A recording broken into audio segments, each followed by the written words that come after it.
This head wasn't handsome enough to be a movie star. Its grotesque skin was made of millions of squirming, knotted, blood-red worms stretched over a huge, inflated balloon. For an instant, I thought of the floating blue sphere. Staring into the single red eye of this floating pumpkin with a tube for a mouth, I doubted it would make me feel like a million years old, maybe. I dived sideways as the pumpkin spit a ball of lightning out the tube mouth, burning my scalp and hair as it sailed past. It exploded against the wall, producing a million slivers of blue flickering electricity that had every hair on any part of my body standing at attention. "Mary, Mother of God!" I cried. "Another one that shoots stuff!" I ran back toward Arlene, shouting, "Run! Run! Run!" With pain and surprise still fresh, I couldn't think of anything else to do. But the floating head hadn't been in Arlene's face. She was still in control. The red ball floated around the corner, and she let it have a blast from behind. It rebounded from the blast, roaring in pain, then slowly turned to face her. While it did, I caught hold of myself. I blasted the floating pumpkin from my angle. As it turned back to me, Arlene skated to the side and blasted it again. Now we both knew what to do. We dropped naturally into a standard light drop tactic. Move, fire, move again, fire again. The ball did a lot of bouncing. Whatever life force kept it going hadn't left it yet, but we kept firing. Then it died, the messiest monster death I had seen so far. One moment the ball was bouncing against the walls. The next, there came a spray of sticky, blue goo that smelled like caramelized pumpkin pie and sounded like an overripe squash dropped 10 stories. I seriously considered losing the lunch I had struggled so hard to ingest. "Oorah!" exulted Arlene. "Smashing pumpkins into small pieces of putrid debris. What the hell was that?" I was going to ask you the same thing. I couldn't take my eyes off the disgusting, deflated remains. We should have been expecting brand new monsters, but this floating beach ball thing was so weird, it meant anything was possible. That scared the hell out of me. It meant we might run into something indestructible, or at least unkillable. "What, do you want to call this one?" Arlene asked. I'd forgotten our little game. It was a good question, but my mind was blank. "Call it a pumpkin," I suggested at last.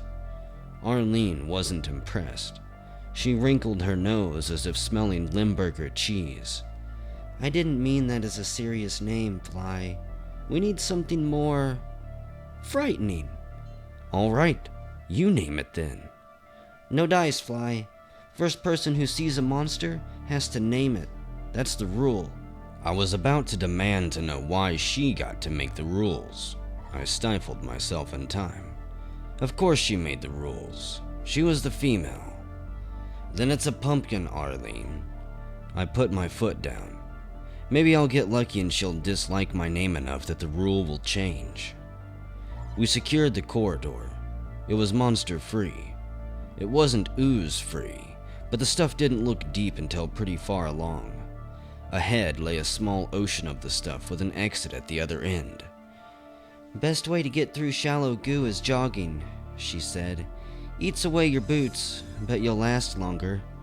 "Sure beats swimming in it," I agreed. "Don't be silly. That would kill you." I made a mental note to brag to Arlene about my swim. I searched the immediate vicinity for any life-giving blue spheres, but we were alone in a sea of green. "So what does your computer map say?" Arlene zoomed the room we were in, and we noticed a couple of switches and a teleporter. We threw the first switch, and stairs slid into view like shark fins rising from a tranquil sea. We hoofed it to the next switch, then went straight to the teleporter. We did not pass go. We did not collect 200 monsters. "My turn to go first," she declared. I knew better than to argue by now. I'll count to 30. Her trim form faded from view, and I started the count. 28, 29, 30. Weapon up, I followed, ready for almost anything, except what I actually saw. A whole bank of shiny, new, undamaged radios. "Bank is open," said Arlene. "I guess they missed this room," I said, checking the corners for possible ambush. There was nowhere to hide, and we seemed to be alone. But I didn't let my guard down. The invisible ghosts were reason enough not to completely trust the old eyeballs. Arlene fired up one of the radios, then whooped for joy when it hummed and came online. But no matter what frequency she typed, we heard nothing but crashing ocean static. Arlene took her time, running carefully by 5 megahertz jumps up the entire spectrum. Then she tried the same procedure with different radios. The results were the same. "Fly, this doesn't make sense," she said finally. "They couldn't be blocking the signal somehow?" I asked. "These antennas stick half a kilometer off the surface of Deimos. Whatever's blanking the signal must be enveloping the entire moon." Time to put on the thinking cap. I even paced. "Arlene," I said at last, "every radio I came across on Phobos was smashed." "Same with me." "Now, here is a vitally important communications room that they couldn't possibly miss." "You're assuming an intelligent enemy here," she said. "There has to be, Arlene. Phobos and Deimos are part of the same invasion. Why leave this room intact, but not the ones on Phobos?" "Fly, Deimos was abandoned 4 years ago. I was present when the Marines picked up everything and left. Budget cuts, reduction in force, and a lack of tactical imagination sent us packing." I nodded, sitting on the floor with my back to the wall, at an angle where I had an unobstructed view of the door. "A big mistake," I said. She was on a roll. "What if the aliens invaded back then? Or some time ago, weeks, months, or longer? They could take their time spreading through the facility, and there'd be no reason to smash the radios here on alien-controlled Deimos." We listened to the symphony of white noise. "So why can't we reach anyone now, Arlene?" "When enough crazy stuff happens all at once, the imagination is free to float off like that damned pumpkin." I didn't know if it was inspiration or not, but I asked the trillion-dollar question. Maybe Deimos is no longer in orbit around Mars. I was so used to the way she liked to watch me through slitted eyes that when she stared at me wide-eyed, she looked like a different person. "I never thought of that," she said. "It would explain Deimos vanishing from the screens. I just assumed it was destroyed somehow." Having started down the twisting path, I ran to keep up. "You said Deimos is so small that gravitational effects are negligible. It's more like a giant spaceship than a planet." We stared at each other. Inspiration can be catching. "But how do you remove an entire moon instantaneously?" she mused. "Even one as small as Deimos." "I don't spend all my time on target practice and working out. Sometimes I read. By shifting it into a different dimension?" She smiled. "Fly, you've been watching too many sci-fi tridios. I don't know about that, AS, but special effects will never be convincing again after facing the real thing." "What makes you think we'll ever see another movie?" Neither of us spoke for a bit. Then Arlene continued. "So suppose they've turned Deimos into a giant spaceship," she said. "Where would they be taking us? Back to their home world?" "With us as prime specimens?" I said, not feeling the least bit comfortable about the idea. "Whatever the destination, I've got a bad feeling about this." "Any destination is probably bad for us," she agreed. We could be in some kind of artificial wormhole on the way to hell. As if this weren't hell. Besides, I'm not religious, Fly. I didn't go to any parochial school. My mind's eye conjured up old images from the chapel of Mary and Martha. Sister Lucrezia, who taught us Dante's Inferno, acted as if she'd just returned from a special tourist class trip through the infernal regions and couldn't wait to share her bad news for modern man. One July weekend at St. Malachi summer camp, I saw her in full regalia, standing up in a rowboat and pushing off from the dock with a long oar. I thought I'd seen a vision of Charon the boatman, ferrying lost souls across the river Styx. I doubted any monster here could beat her out for the job. I was half convinced I was already on a one-way trip to the real place, but the idea that Arlene was coming along drove me mad with anger. I wasn't about to let one stinking demon claw touch that noble soul of hers. Arlene stood up from the useless radio.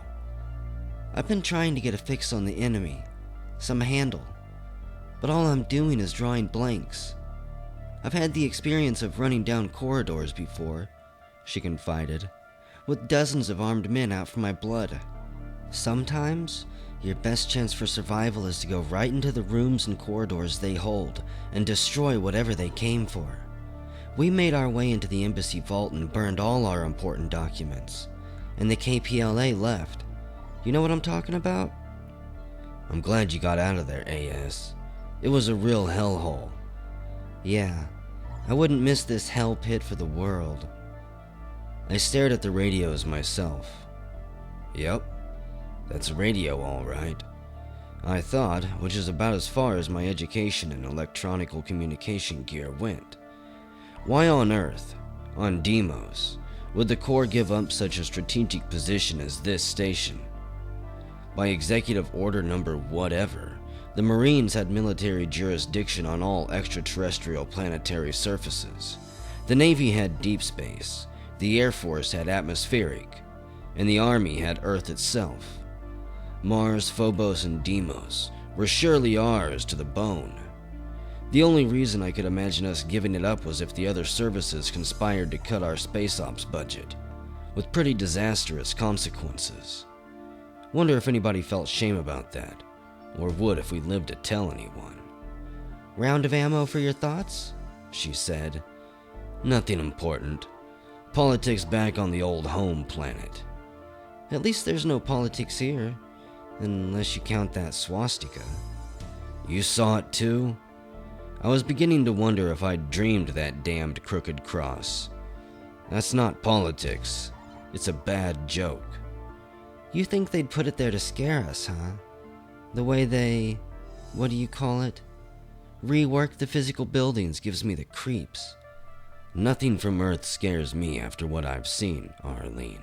What's next? A hammer and sickle? A what? Never mind. You're too young to remember. I'll make you a bet that we don't find any other symbols from the home planet. We shook hands. You'll lose, she said. You're thinking too much about politics. I win if we find any symbols, including religious symbols. And there's been plenty enough of those. Damn, you're right. I lose all the Satan stuff. She could sound like a professor when she wanted to. Maybe the demons, the aliens, were confused by Hollywood into thinking the swastika is a satanic symbol. It sure seems suspiciously like somebody had an official list of things that scare Westerners. Like they knew it would be seen by UAC workers and Marines, not by Native American Indians or Japanese.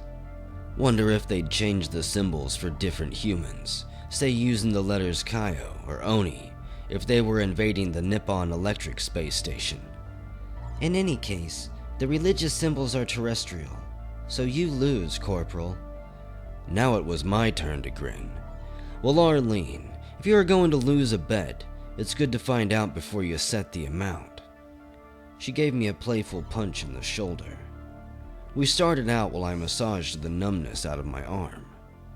At the next inverted cross we passed, I'd pay anything she wanted, within reason.